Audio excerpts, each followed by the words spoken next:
So if you look on the top of your notes here, we're looking at three variations: direct, joint, and inverse. Direct variation is a multiplication. So that means as one increases, the other increases. So if you think, if you're scooping up a bowl of ice cream, right? The more ice cream you put in that bowl, what happens with the caloric intake? It's also going to go up, right? That's a direct variation. As I increase the amount of ice cream, my calorie intake also increases.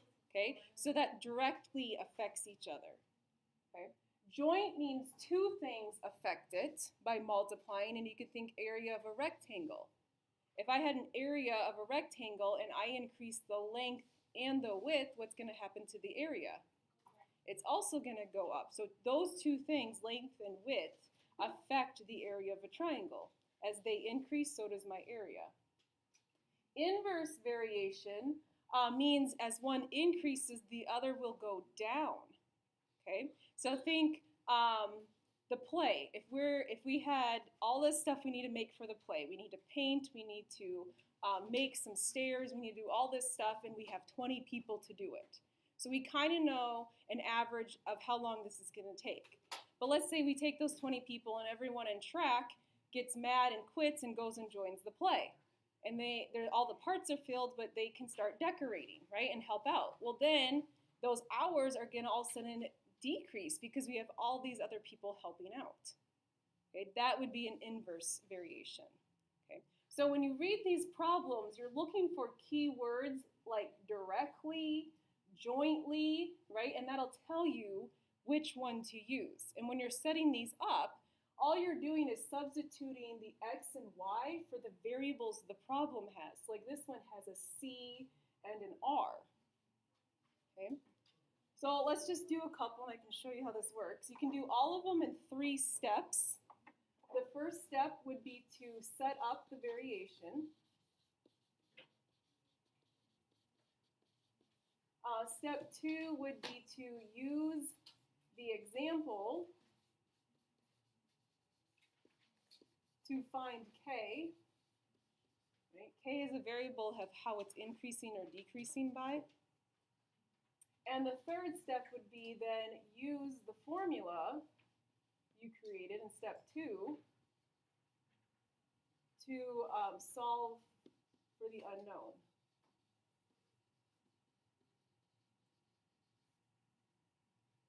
First example, step 1, we're going to set up our variation. So it says the circumference varies directly as the radius r. So this would be a direct variation. So instead of x varies directly as y, I have c varies directly as r. So my equation is going to become this: c equals kr. That would be step 1. Okay. Step 2 is I use the example, and that's right here. C is 7 pi feet when r is 3.5 feet. They give me an example so I can solve for k. So I'm going to put 7 pi in for c, 3.5 in for r, and I can use that to solve for k. So how would I solve for k? What would I do? Yep, divide by 3.5, and I'd get 2 pi. Okay, k equals 2 pi.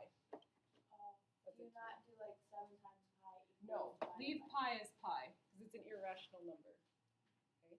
So what I do for my third step is I can take this k equals 2 pi and put it in for the k there and have a formula. And once you write this formula out, this should sound very, very familiar to you, that circumference equals 2 pi r.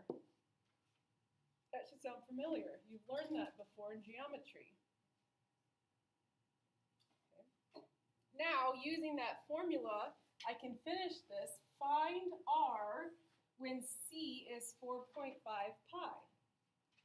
So I'm going to plug 4.5 pi in for c.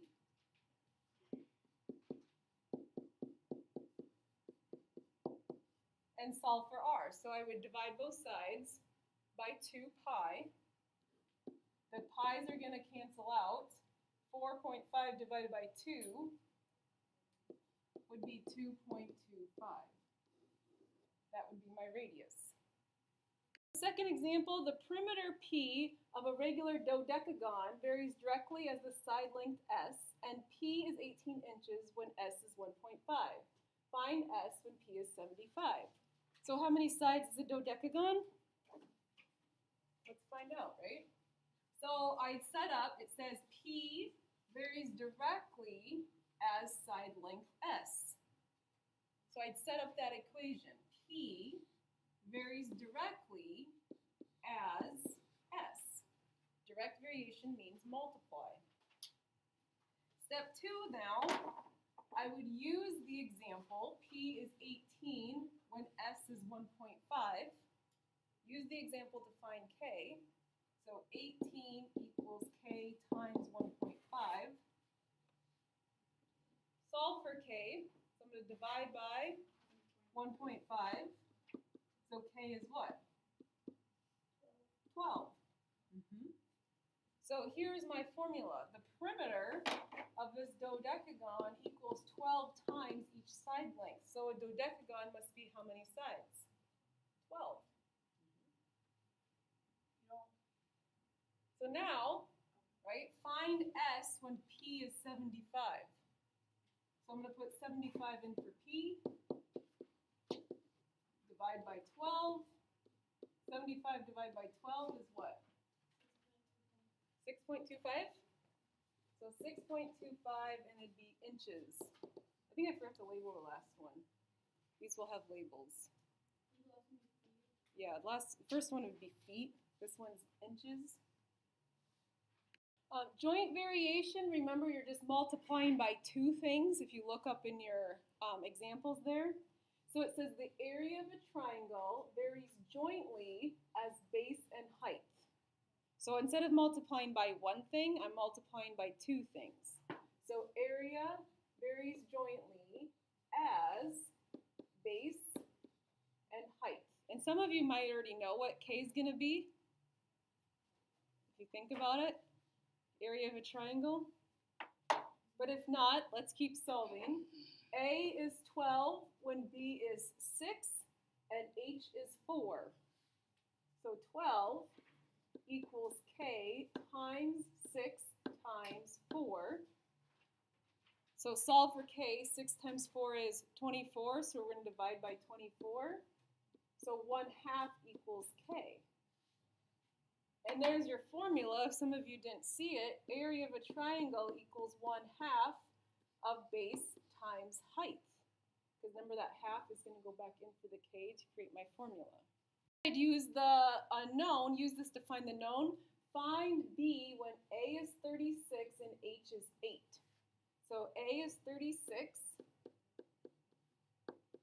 and H is 8. So I would simplify this. Half of 8 is 4. So then to solve for B, I would divide by the 4 here. So B is what? 9 meters.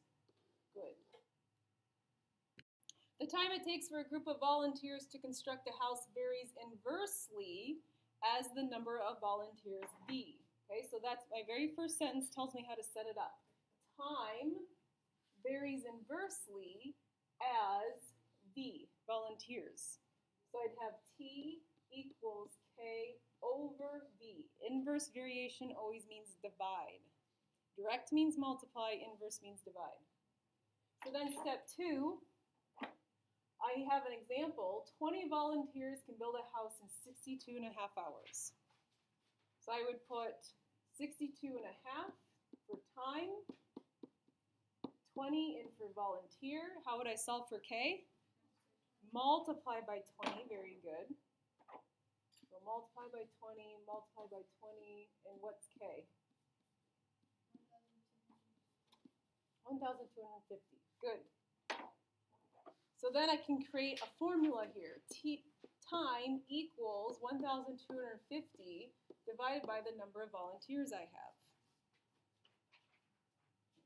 So now I use this formula because it says how many volunteers would be needed if I needed to get this done in 50 hours. We need to get this house done in 50 hours. How many people do we need to bring in to help? So I'm putting 50 in for time. So 50 equals 1250 over V. Now this is the tricky part. How do we solve for V?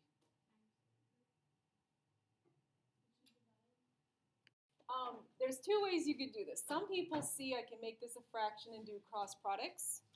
Okay? If you don't see that, the only way to solve for V, see how it's on the bottom? Okay? You need the V variable to kind of be on this main line here to solve for it. So the first thing to do would be to multiply by V to get V on the main line there. And now, since I have 50 times V equals 1250, I can divide both sides by 50 and solve for it. Okay? That'd be the kind of the same thing as cross products, it's just going about it a different way. So once I multiply both sides by V, I'd have 50V equals 1250. Divide by 50, so V equals what? 25? 25 volunteers.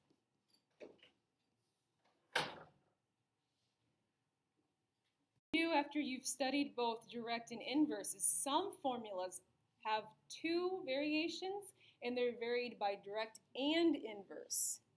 Okay, so for example, and this should sound familiar if any of you've been in chemistry, the change in temperature T of aluminum wire varies inversely as the mass and directly as the amount of heat energy E is transferred. So see how I have both things going on here? I have an inverse variation and a direct variation. So you just need to know inverse means divide, direct means to multiply. So when I set this up, T varies inversely as mass.